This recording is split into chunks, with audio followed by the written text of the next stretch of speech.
खुलुमबाय स्टुडियोआव आं उदांस्रि मुसाहारि बरबरी गुदि बर' थुनलाइ आफाद आरो दखरा एबसुनि सनाथि मायथाइ फोरबोजों लोब्बा लाखिनानै हारिमुआरि हानजासनाय हाबाफारि लादों।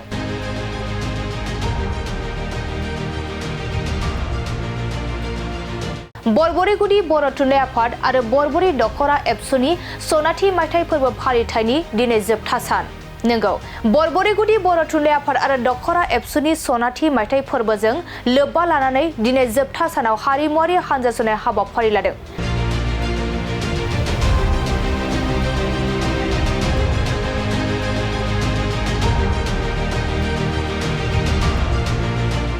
बे हारिमुआरि हानजासनाय हाबाफारिखौ सनाथि मायथाइ फोरबो फालिथाय रायदाव आफादनि लेङाइ आफादगिरि नागेश्वर चौधुरीया फ्लेग अफ खालामनानै बेखेवनानै होयो।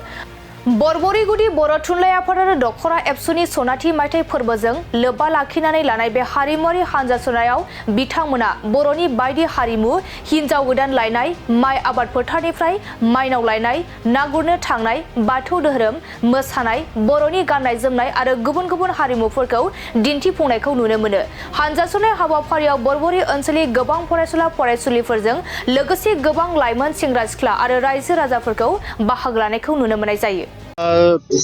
दिनै बरबरी दखरा बर' फरायसा आफाद आरो बरबरी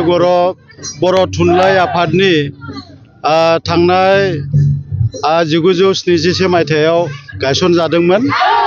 आरो बेनिफ्राय दिनै फैयै फैनानै बर' थुनलाइ आफाद आरो बरबरी दखरा बर' फरायसा आफादनि जिथु बैसो बे बैसोआ 50 बोसोर जाबाय आरो बे 50 बोसोर जानाय लोगो लोगोनो दखरा फरायसा आफाद आरो बर' थुनलाइ आफादा बेजों लोब्बा लाखिनानै जों सनाथि फोरबो फालिनायनि थाखाय जोंहा मोनसे गोख्रों रिसेपसन कमिटि माने रायदाव आफाद दानाय जादों। बे रायदाव आफादा आरो गुबुन गुबुन दालाय आफादफोर साब कमिटिफोर दाना लानानै सानथामनि हाबाफारि लाना थांनाय 2 खालारनिफ्राय दिनै 4 खालारसिम सानथामनि हाबाफारिजों बे सनाथि मायथाइ फोरबोखौ फालिनाय जादों। 2 खालार खालि जोंहा गुबुन गुबुन जिथु दालाय आफादफोरनि जा बेखेवनाय हाबाफारि बेहाय बेखेवनाय हाबाफारियाव जोंहा गोबां आलासिफोर दङमोन। बिथांमोना थि समाव फैनानै बे बेखेवनाय हाबाफारिखौ मावफुंनानै होफैदों। बेनि थाखाय जोङो बै आलासि बिथांमोनखौ जोङो साबायखर बावहरदों आरो लोगोसेयावनो थांनाय मैया अर्थात 3 खालार खालि जोंहा गोबां हाबाफारि दङमोन। बेबादिनो जोंहा जोंनि जिथु सनाथि मायथाइजों लोब्बा लाखिनानै जे जोंनि मेगाजिन जोङो दिहुनबाय बे मेगाजिनखौ जोङो बेखेवनाय जादों आरो बेबादिनो जोंहा सेमिनार जोंहा खुंनाय जादों। बे सेमिनाराव जोंहा गोबां आलासि बिथांमोनखौ हांख्रायनानै लाबोनाय जादों। बिथांमोना बेसेन गोसा बिथांमोननि जा बे सेमिनाराव जोंनि बर' थुनलाइ आरो बेबादिनो बर'नि हारिमु आरो बर' फरायसा आफादनि जारिमिननि बागै आरो इयुनाव जोङो बर'फोरा माबोरै मा लामाजों जों आगान सुरोब्ला बुहुमनि जोङो बिखायाव बर' रावखौ बर' हारिमुखौ बर' हारिखौ जोङो गोख्रोङै गायसंनानै लाखिनो हागोन। बेनि गोथौ गोख्रोङै बिथांमोना जोंनो बे सेमिनारनि गेजेरजों बिबुंथि लाखिलांदों आरो बेहाय जोंहा बे बरबरी हालामाव गासै 35 गामि आफादफोर दङ।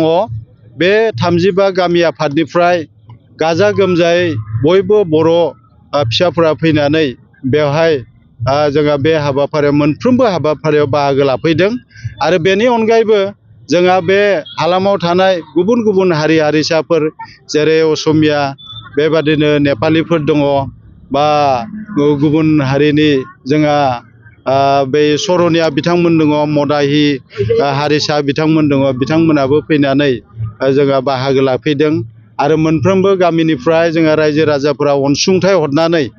बे जोंनि सनाथि फोरबोखौ जाहाथे मोजाङै मोजां खुंफुंलांनो हायो बेबादिनो माइरं जानाय थाव आलु बेबादिनो गुबुन गुबुन बेसादफोरखौ बिथांमोना जोंनो अनसुंथाइ हरनानै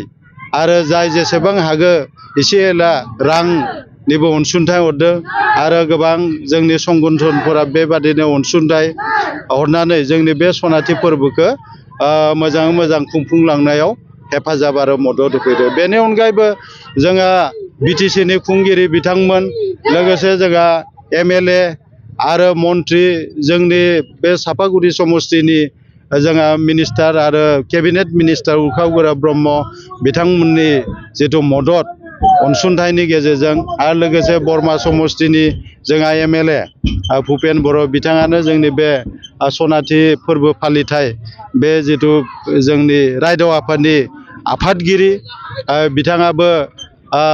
नुजाथिनानै थानानै गोबां हेफाजाब आरो मदद खालामदों आरो बेबादिनो दिनै फैयै फैयै दिनै 4 खालार खालि जोंहा जोबथि बेहाय दिनै गिबि हाबाफारि हिसाबै जोंहा दिनैनि बे सानाव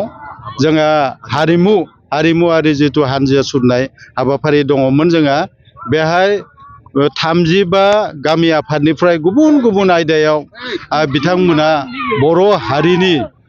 जि हारिमु जोंहा सोरबा हाबानि बेबादिनो गायनाय फुनाय आसार खान्थि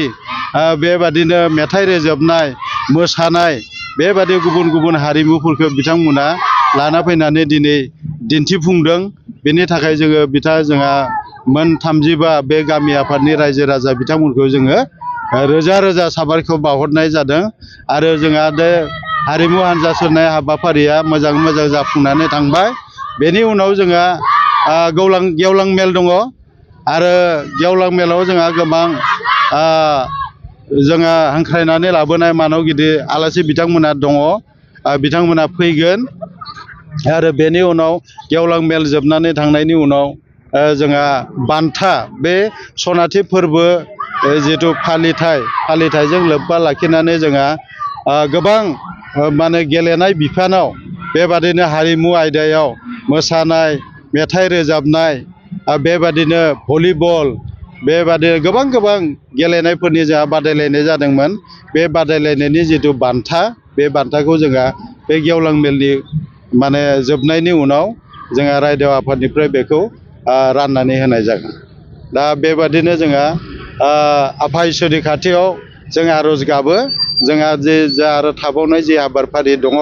बे हाबाफारिया जाहाथे मोजाङै मोजां जों खुंफुंलांनो हायो। आरो बेखौ आनान गसाइनि खाथियाव आर'ज गाबबाय आरो हराव जोंहा प्रग्राम दंबावो देंखो मोनाबिलि जिथु अखा थब्लं होननानै बुंजागोन जे बेवहायबो जोंहा गोबां देंखोगिरि बिथांमोनखौ हांख्रायनानै लाबोनाय हांख्रायदों बिथांमोना फैगोन आरो गासै रायजो राजाफोरानो बेवहाय मोनानि जिथु देंखो मोनाबिलि बे हाबाफारियाव बाहागो लाफैगोन। बेखौनो गासैखौबो रायजो राजा आरो बे ओनसोलनि जोंहा गासैखौबो साबायखर बावनानै जाहाथे जोंनि बे जिथु सनाथि मायथाइ फालिथाय जिथु फोरबोखौ 3 साननि जिथु फोरबो जेरै जागायजेननायाव मदद होदों आरो जोबनायालागि बयबो मदद होगोन बेखौ आसा खालामनानै बेखिनियावनो आंनि बुंनायखौ फोजोबनाय जाबाय।